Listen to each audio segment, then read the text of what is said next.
So, okay, so your airflow meter, Wayne, as it goes in, okay, that monitors all the air going into that engine. Every bit of air. So any leak becomes a problem. Okay, so this stuff's here. Okay, any leaks around there? Yep. This going down, of course, to the idle up valve, but the other end doesn't come up. It's been blocked off. So I can actually think.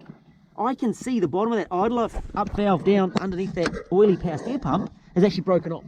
So when you move that steering, yep, you're inducing an air leak into your engine. So it's coming. Would that play with it can bring, well? yeah, and it'll play with the idle. Absolutely. Because the computer doesn't know there's more air coming in. Doesn't know it. See here, these cracks, and you see this pipe here. See how it's loose? Little air leak. Injector seals, little tiny air leaks. All those make a difference to the way the car runs. So that's why, you know, this isn't too bad, even though it's not the proper one. It's not too bad. You know, that injector plug's got a clip on it. This one's that plug's all tied up and ugly. Yeah. This injector plug, it's not on properly. All loose. The clip's all loose. You know, it's just sitting there. All those make a difference. So, but making sure there's no air leaks is so important. Paramountly. Yeah. So because that monitors. Okay, that's the primary thing that tells the computer how much air is going into that engine. Because the air's coming through there and going down there, getting sucked in, eh? Yep. But it's actually getting pushed in.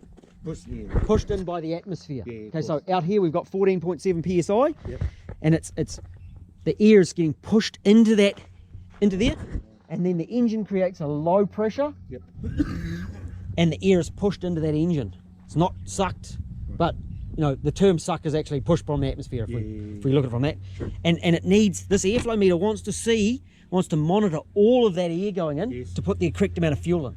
And if you've got all these little gaps, and this one's got this little gap, that idle up valve little gap, you know, those injector seal little gaps, this here, this hard plastic little gap, all those make a difference. Do you have those, that thing that's needed down there too? Yeah, I've got a heap of them.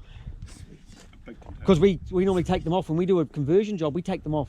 Right. Okay, so we've got them. Right. So I'm just going to start it up here. It's a sweetheart for 425,000 Ks.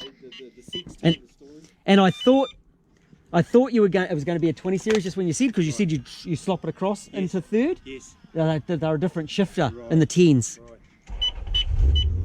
And you can hear there's a bit of an exhaust leak there too, eh? Did you hear that exhaust? Fire up. Yes.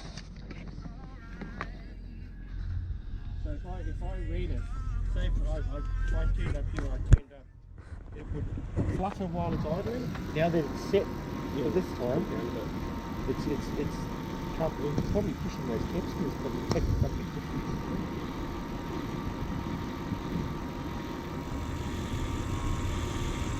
It's not too bad. So we would do that as well? Absolutely. Yep. Yep. I've got power steer pumps in stock. Sweet. We do that, many of them. Sweet. And I want to see some oxygen sensors go into it too. Yep. I've just sold the last pair, but we're seeing them 425,000 Ks. It should have had 3 sets by now at least. Right. So it's doing all right. Yep. Just keeping going. Injector plugs. Yep. We'll give it a tidy up on them. Yeah, I can see the tablet cover gaskets have been done nice. That's good. Happy with that. That dipstick, you know, an O-ring on the bottom of the dipstick because they get oil leaks down there. It's just annoying. Right. 2-second job. Yeah. While it's there, while you're doing this wiring loom is probably when you look at it, I don't look at it. and so I think do that stuff, you know, get all this hard stuff, all these hard pipes done first. Yes. And then work from there. What we need, do that camber water pump. Yeah, what a sweetheart. What an absolute sweetheart. Oh, check this out. The lead is coming out through the side of the cap cover. They drilled a hole because they couldn't make the leads fit. So you drill a hole in the cover and poke it straight out through the side. Instead of bringing it down the side here, where it's meant to go, with the proper hole, because this is a 20 series, not a 10, so the lead's too short. It's like the BMW. The BMW was coming out the front. It was coming out under here. Same deal. Yeah, that's cool. There's more. There's more. There's always more on one of these. Start taking covers off and things. It's a 96 car, you know. 2006, 2016, Yeah. plus 3 more years. We're A whole 23 years. We're 23 years old and That's right. 425,000 k's. You know, but what a lovely, cool car. And my Rook is a 92. So it's older. Yep. You know, It- so it's, but yeah, There's a chance when I'm finished, the EGR valve's not going to be there either. The exhaust gas recirculation valve. Yeah, yeah. So I drop them off as well and make them run cleaner and nicer. Yeah, one thing I did watch the other time yesterday was this one here, that's Idle speed, yeah.